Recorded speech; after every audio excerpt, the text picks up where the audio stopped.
ایک شخص نے سوال کیا ہے کہ جیسا کہ ائمہ کرام رحمہ اللہ کے فضل سے جنتی ہیں، اگر ہم کسی ایک امام کے پیچھے لگ جائیں تو کیا ہم جنت میں نہ جائیں گے؟ کیونکہ جو علمی تحقیق انہوں نے کی ہے ہم تو نہیں کر سکتے۔ ڈاکٹر صاحب حفظ اللہ اس کا جواب دیں گے۔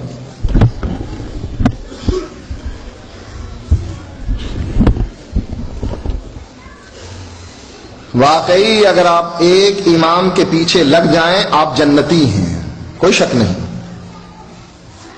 اگر آپ ایک امام کے پیچھے لگ جائیں آپ جنتی ہیں، کوئی شک نہیں۔ لیکن وہ امام، اس کا نام محمد الرسول اللہ، جو فرماتا ہے من اطاعنی دخل الجنہ، جنت دینے کا سرٹیفکیٹ محمد الرسول اللہ صلی اللہ علیہ وسلم کے پاس ہے۔ اگر کوئی اس امام کے پیچھے چلے جنتی ہے، کوئی شک نہیں۔ جو امام ہے ابو بکر کا، عمر کا، عثمان کا، علی کا رضوان اللہ علیہم اجمعین، عشرہ مبشرہ کا، بدریوں کا، احد والوں کا، جنگ خندق والوں کا، 1,40,000 صحابہ کا امام ہے، اس کے پیچھے چلنے میں جنت ملتی ہے، کوئی شک نہیں۔ حدیث میں آیا ہے من اطاعنی دخل الجنہ۔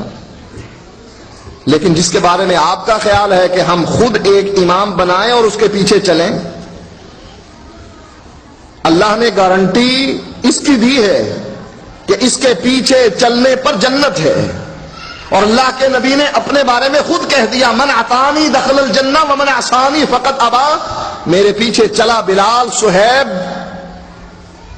اور باقی صحابہ جنت میں گئے، اور میری راہ سے اختلاف کیا میرے اپنے چچا نے، ابو طالب نے، آپ نے فرمایا میرا رب اس کو جہنم میں آگ کے 2 جوتے پہنائے گا، اس کا جسم محفوظ ہوگا آگ سے، لیکن ان 2 جوتوں کی وجہ سے اس کا دماغ ایسے کھولے گا جیسے چولہے پر ہنڈیا کھولتی۔ اس امام کے پیچھے چلو جنت ملے گی، حقیقت ہے، کتاب و سنت کہتی ہے۔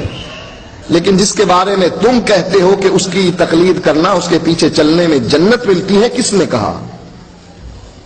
اس کے پیچھے چلنے میں جنت ملتی ہے، قرآن میں ہے، حدیث میں ہے۔ اس کے پیچھے چلنے پر جنت ملتی ہے، کس نے کہا؟ وہ دلیل تو ہونی چاہیے نا۔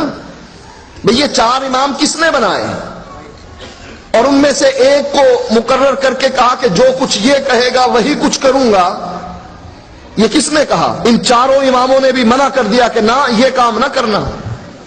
امام ابو حنیفہ رحمۃ اللہ علیہ نے منع کر دیا کہ جب میری بات نبی کی بات کے مقابلے میں آ جائے فَاتْرُكُوا قَوْلِي بِخَبْرِ رسول اللہ صلی اللہ علیہ وسلم، میری بات کو اٹھاؤ اور فَاضْرِبُوا عَلَى الْحَائِطِ، دیوار پر دے مارنا، اس لیے کہ یہ نبی کی حدیث کے مقابلے میں آ گئی۔ یہی بات امام شافعی سے، یہی بات امام مالک سے۔